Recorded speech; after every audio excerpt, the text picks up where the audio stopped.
So in my last episode we put this MST RMX 2.5 on the floor, and yeah, I was not happy how it performs, so today we will be changing electronics. So first of all, the receiver, motor and the ESC will be coming out. We will be putting new electronics in. Also, we will be probably relocating the motor position. We will be putting high motor position to increase kind of center of gravity. That will kind of let our car roll a little bit more on the sides, so feel more realistic. So now, from the electronics itself, so what we will be putting in is Hobbywing XERUN XR10 Pro. This is 160 amp ESC, which is probably overkill for the drift car, but well, what we have we are using, right? So next one we will need as well, of course, the Hobbywing auto programmer, so we can actually program this ESC as we need. And the last thing which we are putting in is the Rocket RC Thunder brushless sensored motor. So this is drift specific motor, 10.5 turn, and it's probably one of the best sounding motors on the market. So that's going in, and yeah, we'll see how it performs.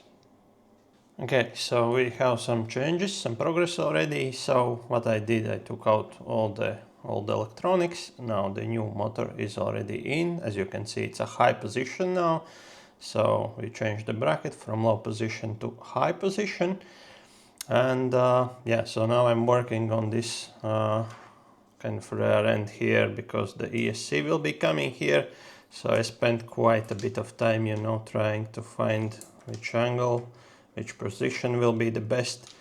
And yeah, I came to the conclusion that something like this will be probably the best, because then okay, so those two wires are going to the battery, and then those three wires will be coming to the motor itself. Yeah, so they're coming originally with those 90-degree kind of connectors, but I don't really want to use it this way, because then I can plug first in, the next one should come higher, and this last one will be even higher, which is a big problem here, because those three things already pretty much hitting the rear window of the body, so I cannot really go higher, otherwise I won't be able to lower my body low enough. So what is the idea here is I will remove those 90 degrees, I need as well a little bit longer wires, and I will be pretty much putting a straight ends, those ones here, just like that, and then the cables actually will be going kind of in an angle. And I think it's going to be much better approach here.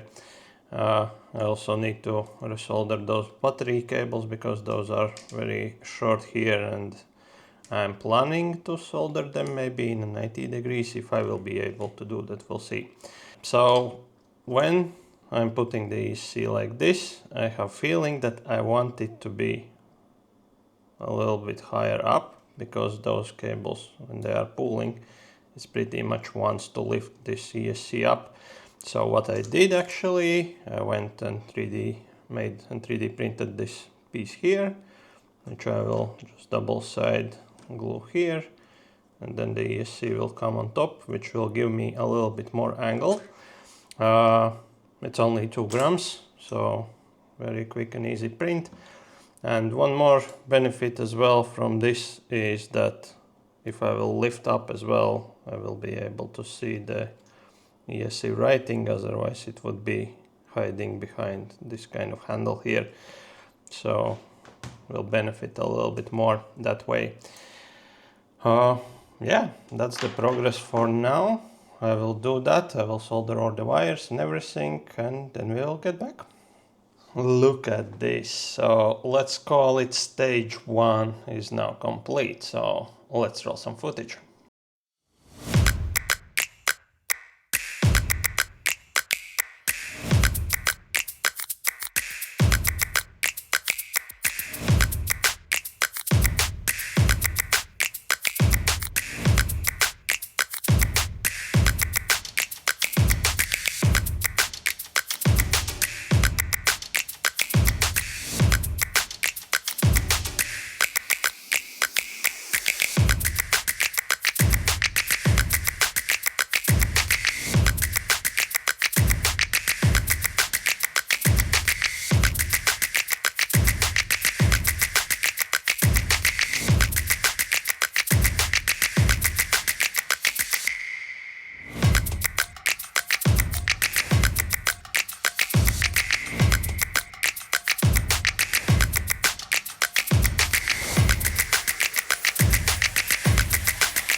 Okay, so let's get quickly over what has been done here, because we are not yet ready to go. There is a couple more things to do, but let's just go over and see what has been done.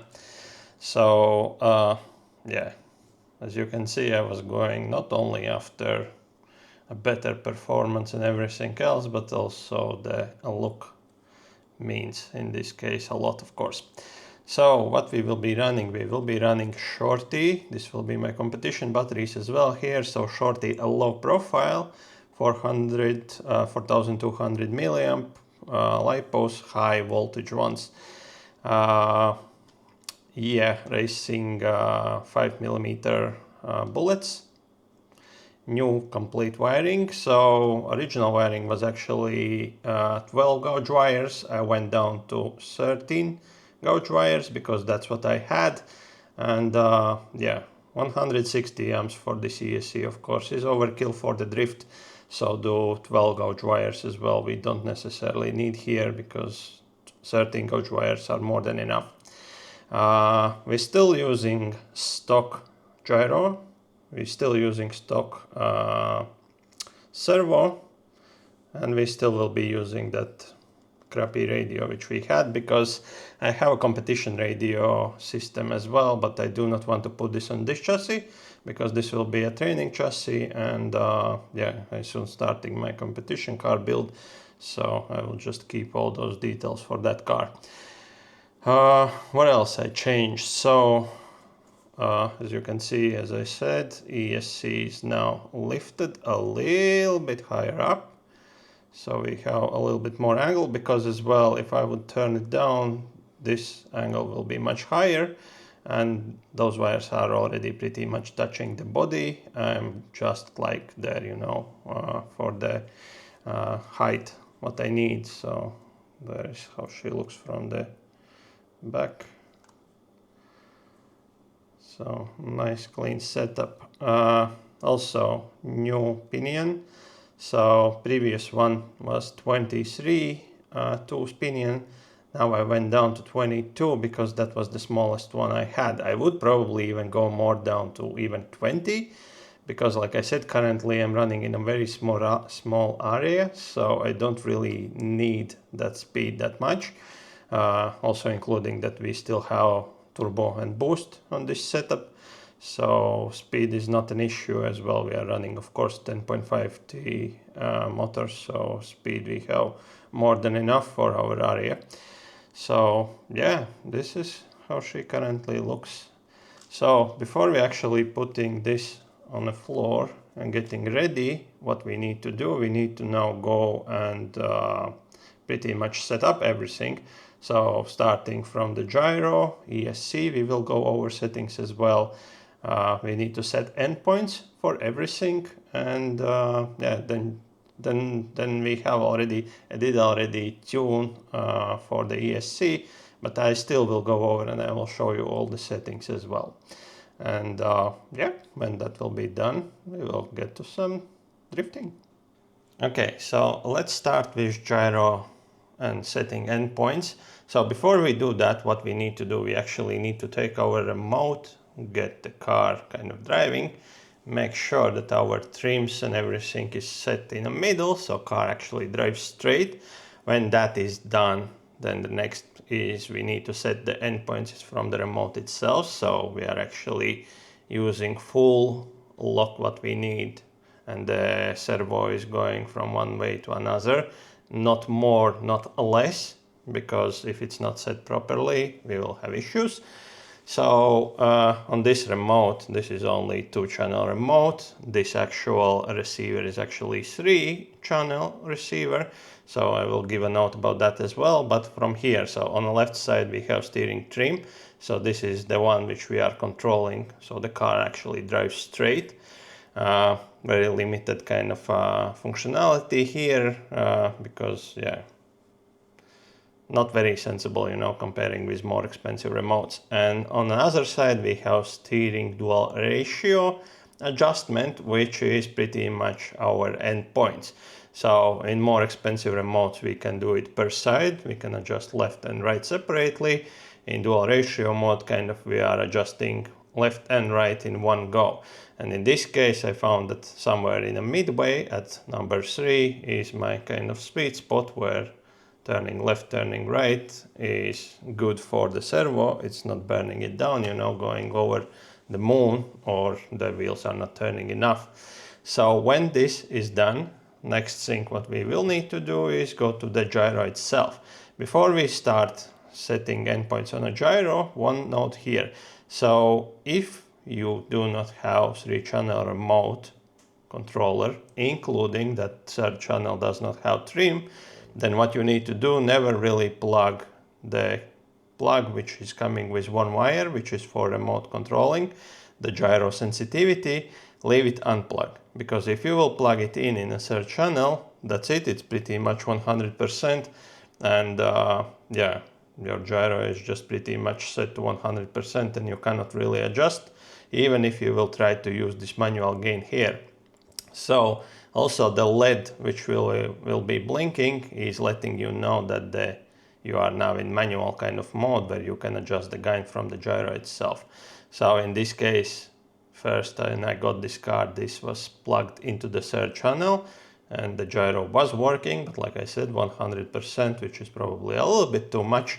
So now this is unplugged until I will get a better remote. We will be using gain from the gyro itself. So this gain here, what it represents from itself is pretty much minus plus, and then we have 0. What 0 in this case means, it's not 0%, it's actually 50% if I would compare with remote control. Because when I turn it down to minus, the gyro will stop working, which means we are pretty much at 0%. No activity at all, then 0 would mean 50%, and all the way to plus would mean 100%. Now currently I set my gyro to around 75%, so it's halfway between 0 and plus. Also keep in mind that this gyro actually spins 360, it does not have physical endpoints, so it's not gonna stop. So be careful when you are turning, you know, you can spin it, you need to then understand where it's actually 0, where it starts, where it ends.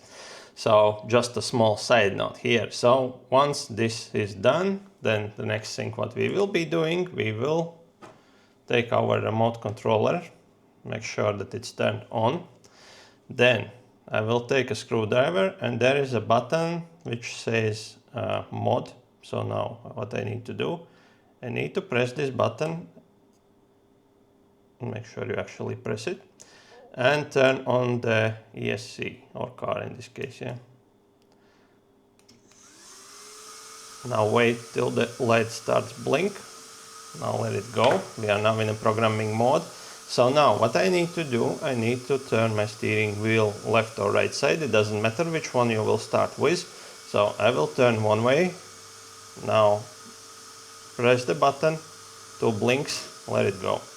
Turn all the way other way, press again, 2 blinks, let it go, blinks, blue light on, green starts blinking. That's it, we are now set, endpoints in a gyro, it's good to go. Why it's now blinking? It simply represents that I'm manually from this gain adjusting the gyro sensitivity. If I will plug this in a third channel, the light will be solid green.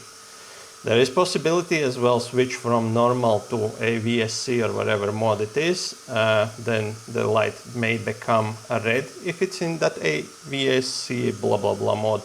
But what MST manual recommends itself, to keep it in a normal mode, and that's what we will be doing. We will keep it in a normal mode, 75%. And yeah, blue light on other side is blinking, which represents that we are, I don't remember now, one was digital mode and another one was something else. But yeah, in this case we are pretty much done here. We can lift now back and see that gyro is actually working. So we are good. Now next one, let's get to the ESC. Okay, so let's get to ESC endpoint setup. So first of all, take your remote controller, make sure that your throttle is set to normal position and your throttle trim is neutral, 0, whatever it's gonna be. Now this all is done here. Next step what we need to do is come to the ESC itself and we will need to press and hold the power button till it starts kind of blinking red. On this case as well, we will be getting sounds from the motor itself. So let's press and hold.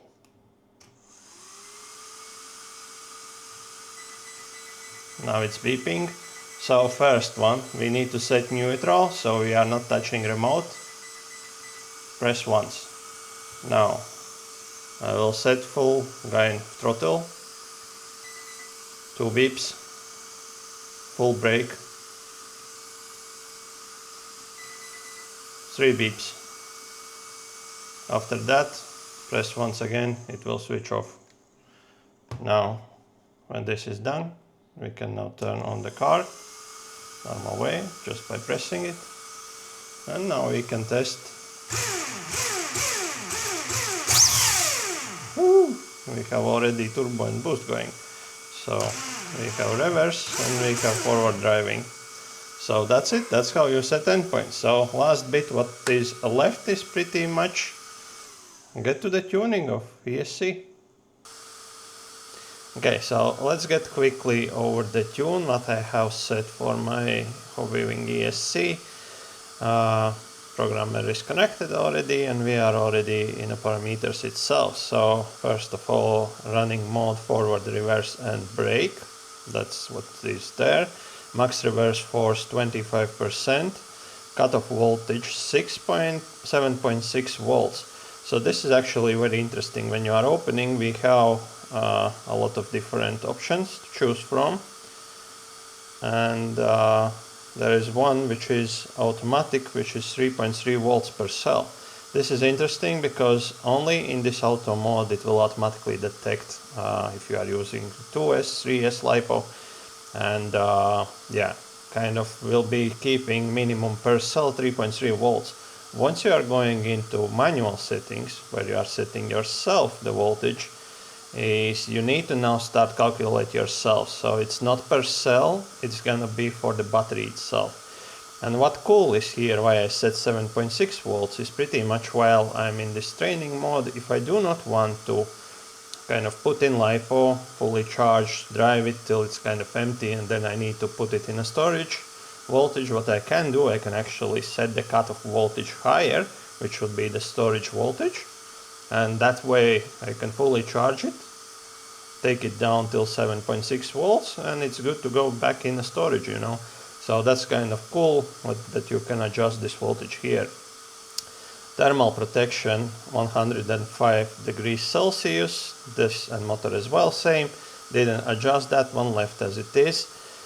BES voltage, this would be for the servo. If you have higher voltage servo available, you know, you can ramp it up. In this case I will just keep it stock 6 volts because we are still running stock electronics. Not sure if this servo can take more than 6 volts, so I'll just keep it there. Remote off enabled, so this is cool. I can hold the brake and it will automatically switch off the ESC, kind of shut down the car, which is cool. That can be enabled or disabled. Sensor mode, full sensor red. Next one, throttle rate control 20. This is set at 20. Throttle curve linear. Neutral range 6%. Coast 0. PWM drive frequency maximum is 32K in this ESC. Softening value 0. Softening range 0. Drag brake 0. Max brake force 100%. Initial brake force drag brake. Brake rate control 5. Brake curve linear. Brake frequency again maximum 16K. Brake control linear. Boost timing 25 degrees. Boost timing activation RPM. Boost start RPM 35,000 RPM. Ends at 60,000 RPM. I think that's the max. Turbo timing 30 degrees, so 5 degrees more than boost timing. Turbo delay instant, turbo increase instant, turbo decrease rate instant. So that's what we have. Current battery voltage 7.9 volts, maximum motor RPM, not sure It was in this run when I just turned it on, you know. So that's there. Profile is saved as a custom one for me. And yeah, those are my settings. Okay, so let's do some drifting.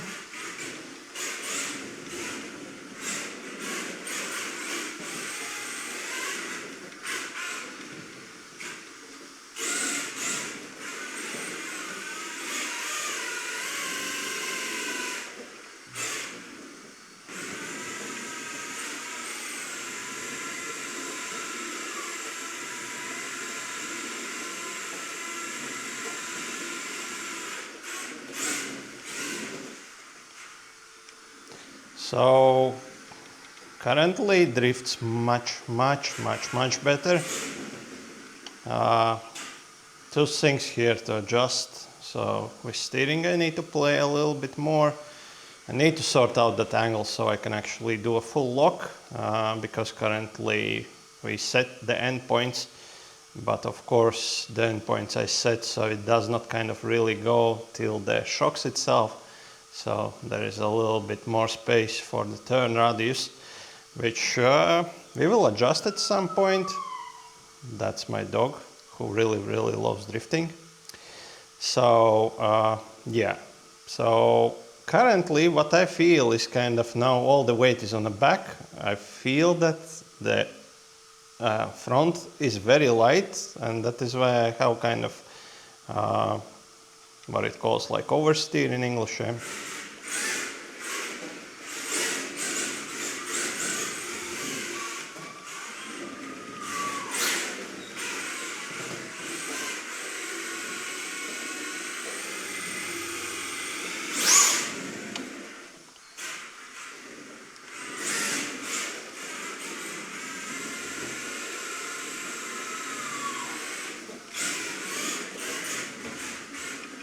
Also, it feels that I can turn gyro probably a little bit off. Feels like it's too much. So talking about gyro, actually, when it's too much and when it's not enough. So if it spins around, then most likely your gyro needs to be adjusted a little bit more. And in this case, it's actually correcting me too much, which in this case, it's probably just too much. So I need to turn down a little bit the gyro. So what I will do, I will probably, I'm roughly now at 75% sitting. I will turn it down around to 50 and see how that goes.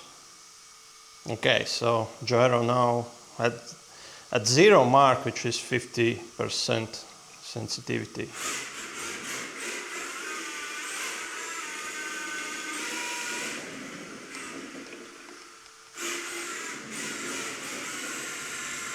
And I have a feeling actually that my left turn, car turns right more than its left. Yeah. So like I said, I still need to work with endpoints because currently it's not.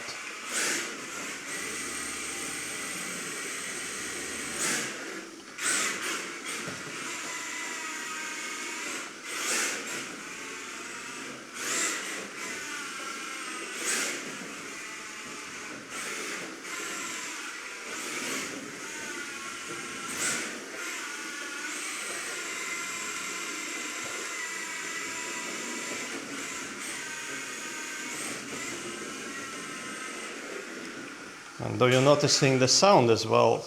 Car sounds much better, much happier. I do believe that at some point we had as well issues with that previous pinion. That was 23-tooth pinion. And I noticed that those tools are a little bit kind of used already, that you can see that it's not as, it does not look as new, you know. So that was probably as well making a little bit noise, which I didn't like a lot. But currently car is first of all very quiet.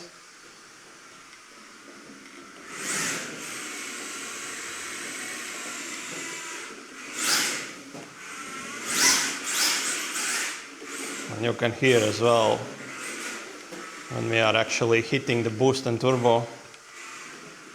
Of course, in this area, I pretty much do not need boost and turbo whatsoever, because there is just simply not enough space.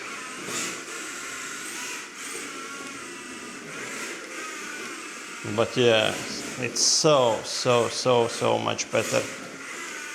I can actually now, drift and control the drift itself, where before I was simply fighting.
Yeah, 50% feels much better actually. I could even try maybe turn it even more down. Let's do that. I will turn it down to maybe 40%.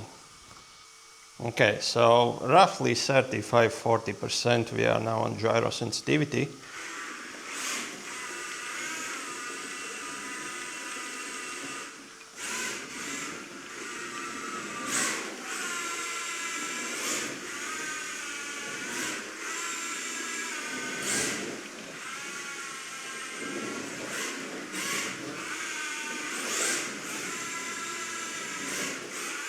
Yeah, so now what I'm feeling already, it's kind of better if the space for the drift is smaller.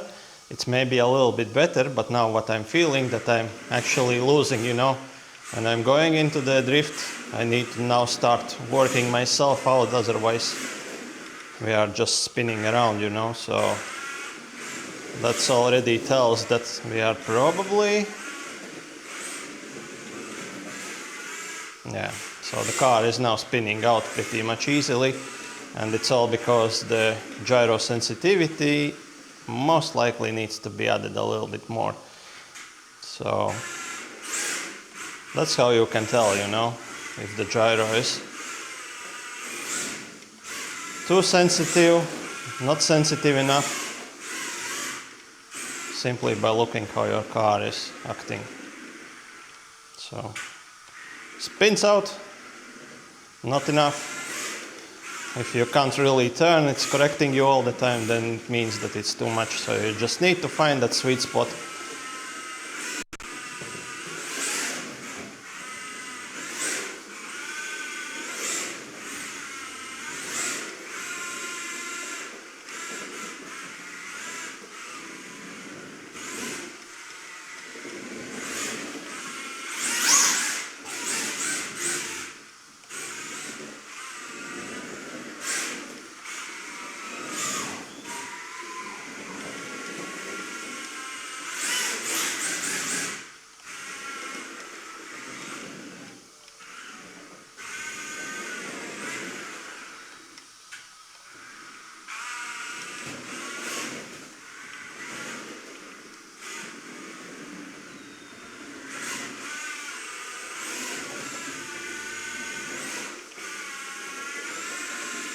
Yeah, so currently, like I said, I can do small circles, but if I want to make it a little bit bigger, then I need to control it already, otherwise it's either spinning out too much. Yeah. So yeah, around 50 I would probably say for those tires, and this surface is good enough. So of course you cannot really follow my advice for 50%.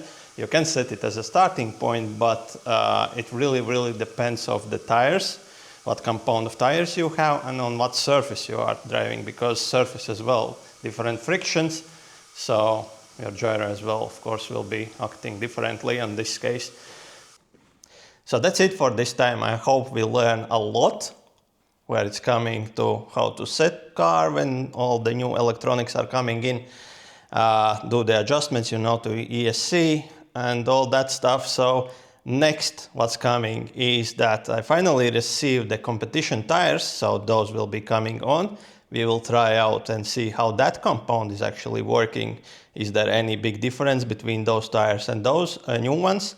Also, the weight. We will put this car on a scale. We will see how heavy it's overall. We will see as well weight distribution between front and rear. And yeah, so that information is very important where it's coming to competitions, simply because you have to fit this car in sort of like boxes, you know. It cannot be too heavy, it cannot be too light. Weight distribution as well is important because there is also limitations where it's coming. So we will take a look on all those numbers next video. Also where it's coming to the body, I still do not have magnetic mounts. I don't know where they are, why they are not coming. So if they will come till the next video, it's great. We can put the body finally on as well, because of course when we are putting on the body, this will change as well how the car actually performs, because now we have a little bit more weight on it, you know. So that's there. Maybe we will get something else as well for the next video, we'll see. So for now, that's all. I hope you enjoyed this video. So this is last probably video for 2024. I wish you a happy new year, and I will see you on the next one. Ciao.